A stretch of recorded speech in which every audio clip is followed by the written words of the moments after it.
আসসালামু আলাইকুম রহমতুল্লাহ বারাকাতুহু। Welcome back to another video. Rifat blog video থেকে করছি। আসলে আমাদের আজকের এই খেলায় যাকে আমরা কাছে পেয়েছি সেই সবার প্রিয় বাঞ্ছান্দ থানার গর্ব এবং সলিমগঞ্জ থানারও গর্ব যিনি এবং সারা বাংলাদেশ যিনি পরিচিত সেই নূর মোহাম্মদ ভাই আজকে আমাদের মাঝে উপস্থিত হয়েছেন। নূর মোহাম্মদ ভাই যিনি ফুটবলটাকে ভালোবাসেন আর এ বসে এসেও ফুটবলের রেফারির দায়িত্ব পালন করছেন। তো ভাইকে আমি কিছু প্রশ্ন করবো, সে আশা করি উত্তর পাবো ইনশাল্লাহ।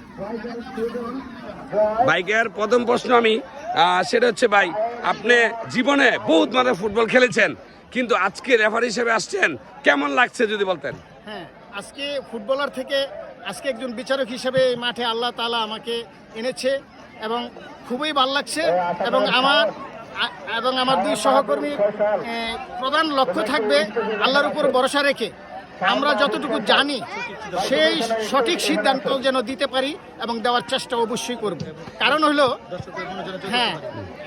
হলো ফুটবলে রেফারিই গুরুত্বপূর্ণ ভূমিকা পালন করে থাকে।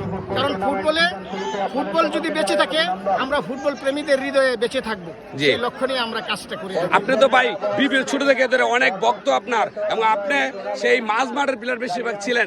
আমার এখনো মনে আছে আপনার খেলাগুলো, আমি 10 দিন আমি দেখেছি। সবকিছু মিলে এখন বর্তমানের যুগে বা আপনাদের যুগের খেলোয়াড়দের মধ্যে পার্থক্যটা কি যদি বলতেন? পার্থক্য আমি যেটুকু করে দেখছি, পরীক্ষা নিরীক্ষা করে দেখছি, আমাদের সময় ছেলেরা খুব আন্তরিকভাবে খেলতো, আর এখন গেছে এটা কমার্শিয়ালের মতো।